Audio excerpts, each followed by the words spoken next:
नमस्कार दोस्तों, जय हिंद, वंदे मातरम। मैथ्स पेडागोजी के क्लास नंबर 9 में आप सभी का स्वागत, अभिनंदन है। मैं आपके साथ जयसवाल सर। पावर्ड बाय शिक्षा ही प्रकाश है। शिक्षा में ज्ञान देती है, संस्कार देती है।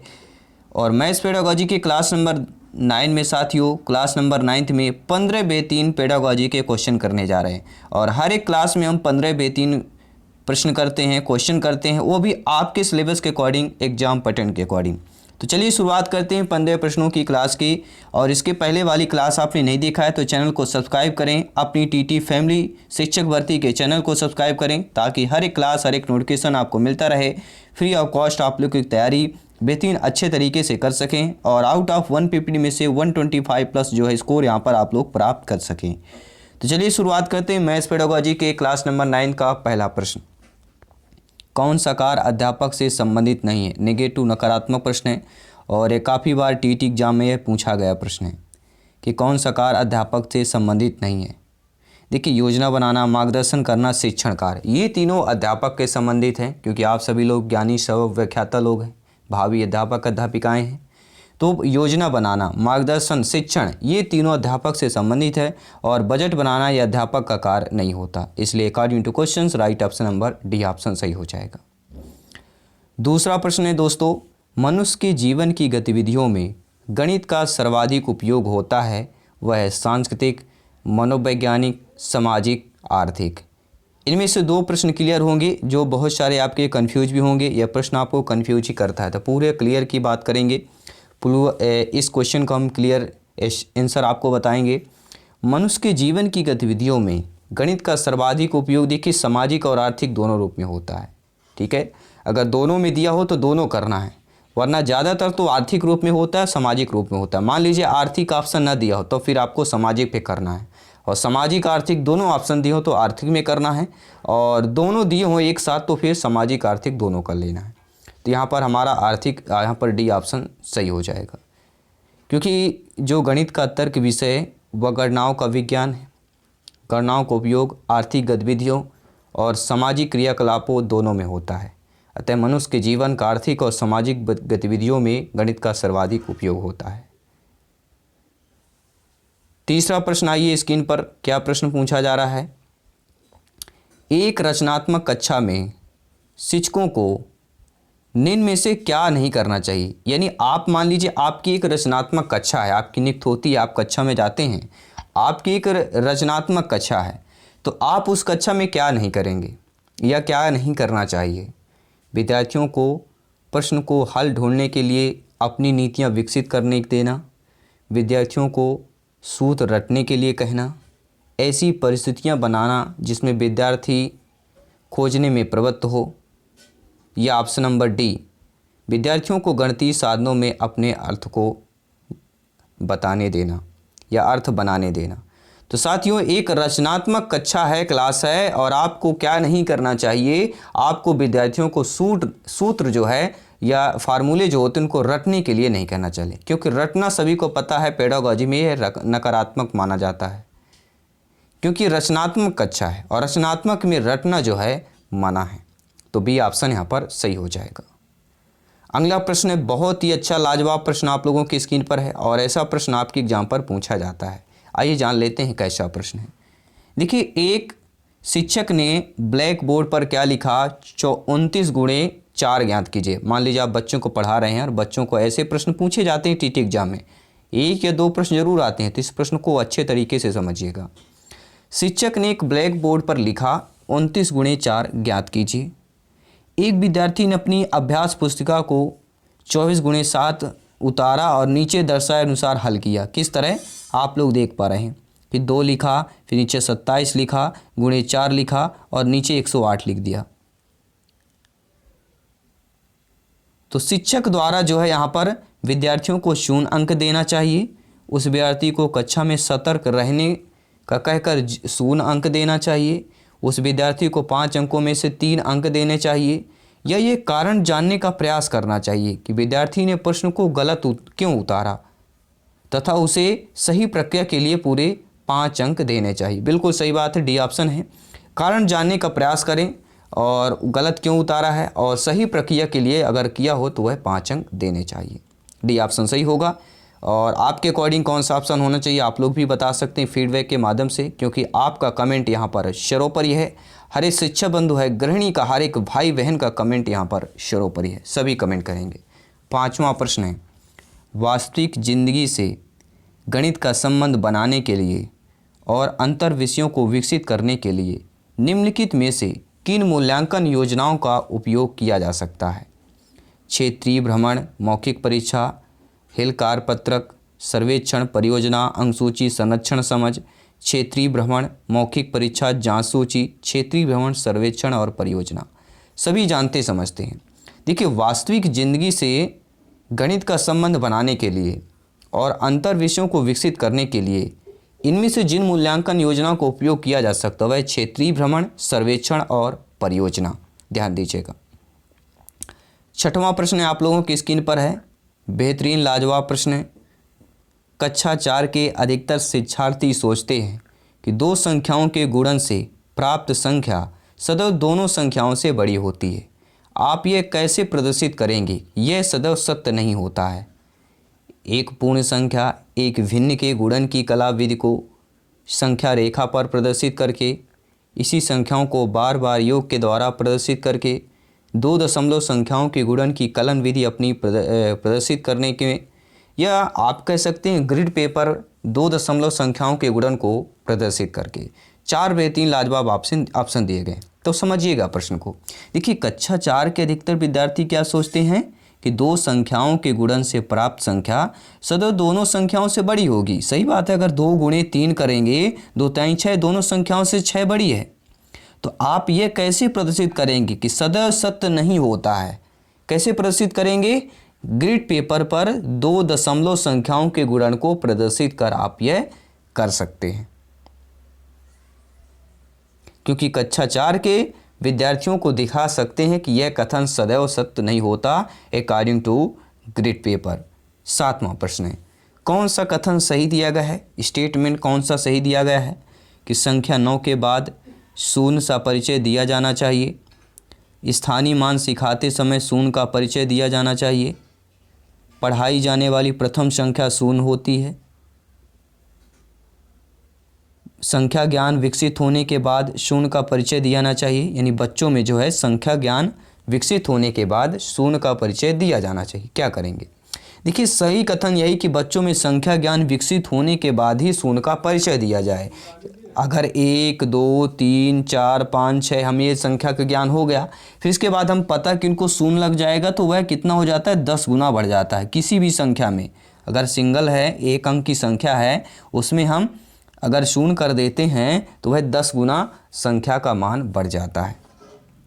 तो अर्थात यहाँ पर हमारा साथियों डी ऑप्शन सही हो जाएगा।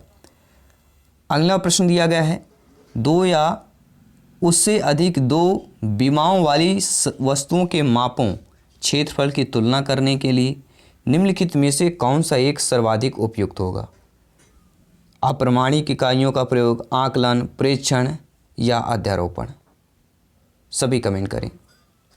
सभी जानते हैं कि जब 2 या 2 से अधिक विमाओं वाली वस्तुओं को मापों या क्षेत्रफलों की तुलना करने के लिए कौन से एक सर्वाधिक उपयुक्त होगा? वह होगा प्रेक्षण। प्रेक्षण द्वारा यहाँ पर सर्वाधिक उपयुक्त माना जाएगा, क्योंकि प्रेक्षण का अर्थ ही होता है अवलोकन यंत्रों के उपयोग से डेटा की रिकॉर्डिंग करना। अतः प्रेक्षण ये सर्वाधिक उपयुक्त युक्ति मानी जाती है, जिसमें 2 या 2 से अधिक विमाओं वाली वस्तुओं के मापी क्षेत्रफल की तुलना सुगमता से की जा सके, यानी सरलता से किया जा सके। 9वां प्रश्न है, निम्नलिखित में से कौन सी संख्या की समझ का महत्वपूर्ण पहलू नहीं है? निगेटिव नकारात्मक प्रश्न है। पंक्तिबद्धता, गणना, अंक लिखना, संरक्षण। देखिए साथियों, प्रश्न को समझ लिया आपने तो 50% आंसर आप लोग ऑलरेडी समझ जाते हैं। तो संख्या की समझ का महत्वपूर्ण पहलू कौन सा नहीं होगा? संरक्षण। देखिए, पंक्तिबद्धता, गणना और अंक लिखना, ये तीनों जो हैं आपके जो है संख्या की समझ के महत्वपूर्ण पहलू है, लेकिन संरक्षण जो है आपका महत्वपूर्ण पहलू नहीं है। इसलिए according two questions right option number D option सही हो जाएगा। कोई भी डाउट हो कमेंट करें। हर एक भाई बहन है, गृहिणी का सभी का वेलकम, अभिनंदन है। सभी मित्रों को जय हिंद, वंदे मातरम, इंकलाब जिंदाबाद। साथियों, 10वां प्रश्न बेहतरीन प्रश्न आ चुका है। कि आकांक्षा गणित की एक अच्छी अध्यापिका बनना चाहती हैं। मान लीजिए आपका एक अध्यापिका है, मेरी बहन यहाँ पर सभी चाहती हैं कि वह अध्यापिका बने। तो मान लीजिए आप में से किसी का नाम है आकांक्षा और गणित की एक अच्छी अध्यापिका वह बनना चाहती हैं। तो गणित की अच्छी अध्यापिका के लिए, अच्छी अध्यापिका शिक्षिका के लिए उनके पास जो है अच्छी संप्रेषण कौशल तथा बंद अंत वाले प्रश्नों का अच्छा ज्ञान होना चाहिए। गणितीय विषय वस्तु को वास्तविक जीवन से जोड़ने के लिए अवधारणात्मक ज्ञान छपा योग्यता होना चाहिए, या संख्या पद्धति, बीजगणित, ज्यामिति का अच्छा ज्ञान होना चाहिए। बिना समय लगाए समस्या सवालों को हल करने की योग्यता। देखिए, गणितीय विषय वस्तु को वास्तविक जीवन से जोड़ना, यहीं पर हमारा कथन सत्य हो गया था। जब भी वास्तविक जीवन से बात किया जाए तो गणित के अध्यापिका के लिए यह आवश्यक होना बहुत ही जरूरी है, क्योंकि साथियों विषय वस्तु को वास्तविक जीवन जोड़ने के लिए अवधारणात्मक ज्ञान, समझ और योग्यता होनी चाहिए। तो ये सारे आपकी चीज़ें शामिल हो जाती हैं। अगला प्रश्न है, एक शिक्षक गणित के संपत्तियों को सिखाते हुए खोज परक उपागम का उपयोग करती हैं, विद्यार्थियों की व्यवहारिक क्षमताओं का उपयोग करती हैं और उन्हें चर्चा में शामिल करती हैं। वह इस युक्ति का प्रयोग किस लिए कर रही हैं?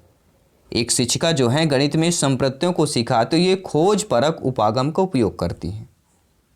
तो गणित शिक्षण के उच्चतर उद्देश्य की प्राप्ति के लिए करती हैं, विद्यार्थियों में व्यवहारिक क्षमताओं के विकास के लिए करती हैं, एक निश्चित प्रकार की सोच व तार्किकता विकसित करने के लिए करती हैं, यह गणित शिक्षण के संकीर्ण उद्देश्यों के लिए प्राप्त करने के लिए करती है। सभी जानते समझते हैं आप लोग, यानी सर्वज्ञ व्याख्याता लोग हैं। एक निश्चित प्रकार की सोच और तार्किकता विकसित करने के लिए एक अध्यापिका जो है संप्रत्ययों को सिखाते हुए खोज परक उपागम का उपयोग करती है।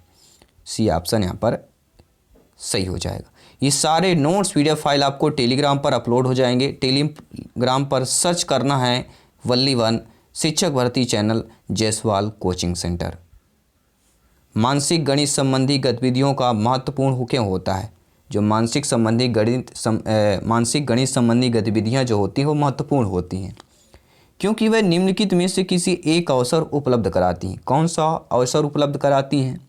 पेपर पेंसिल का उपयोग करते हुए कक्षा में प्रक्रियाओं को सीखने में निपुणता प्राप्त करना, कलन विधि या एल्गोरिदम को सिखाने में निपुणता प्राप्त करना और कम समय में अधिक संख्या में संख्याओं में अभ्यास करना, या परिकलन में परिशुद्धता के साथ उनकी गति को बढ़ाने और परीक्षाओं में उनके निष्पादन में सुधार करने में मदद करना, या मानसिक संगणना संबंधी प्रक्रियाओं का विकास, क्योंकि शिक्षार्थी तेज गति से संख्याओं में परिकलन के बीच संबंधों को पहचान करने की कोशिश करता है। तो बिल्कुल सही ऑप्शन है, डी ऑप्शन यहाँ पर सही हो जाएगा, क्योंकि बात कर रहे हैं मानसिक गणित संबंधी गतिविधियों की बात कर रहे हैं।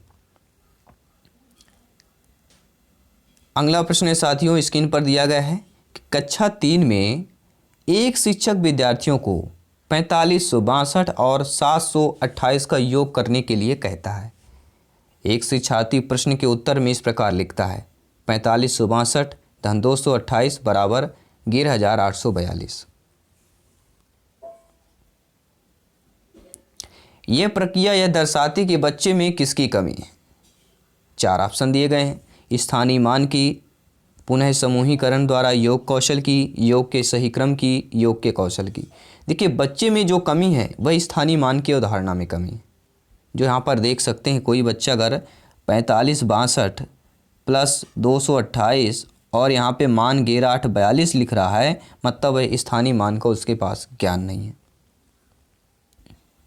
आई थिंक आप लोग समझ गए होंगे। अब अगला प्रश्न देख लेते हैं, 2 प्रश्न और भी है, इनको भी कंप्लीट कर लेते हैं। शिक्षिका ने कक्षा 5 में समाचार पत्र वितरित करके छात्रों में सबके बाद में मैच के भारतीय टीम खिलाड़ियों को क्रिकेट के स्कोर को पढ़ने के लिए कहा। समाचार पत्र वितरित किया आप में से कोई शिक्षिका ने, और उसके बाद में सबसे बाद में क्या कहा कि मैच के भारतीय टीम के खिलाड़ियों के क्रिकेट स्कोर को पढ़ने को कहा। इसके पश्चात उसने छात्रों से इन स्कोरों का दंड ग्राफ खींचने के लिए कहा कि कौन से खिलाड़ी कितना स्कोर बनाए, वह दंड आरेख बनाइए, दंड ग्राफ में खींचिए इसको। मतलब ये शिक्षिका प्रयास जो कर रही थी ये शिक्षिका प्रयास कर रही थी, किस लिए? उनके वास्तविक जीवन और गणितीय श्रृंखलाओं के बीच संबंध जानने की सहायता करने के लिए। यह परियोजना उपागम द्वारा छात्रों को शिक्षा देने की, कक्षा में आनंदमय एवं अव्यक्तशील बनाने की, या कालांशों की तार्किक क्षमता में वृद्धि करने की। सही जानते हैं कि यह जो ऑप्शन नंबर आपका पहला ऑप्शन सही होगा, क्योंकि यहाँ शिक्षिका गणित के छात्र में वास्तविक जीवन की क्या है, वास्तविक जीवन से जोड़ने तथा गणितीय श्रृंखलाओं के बीच संबंध बनाने या संबंध जानने में सहायता करने का प्रयास कर रही हैं।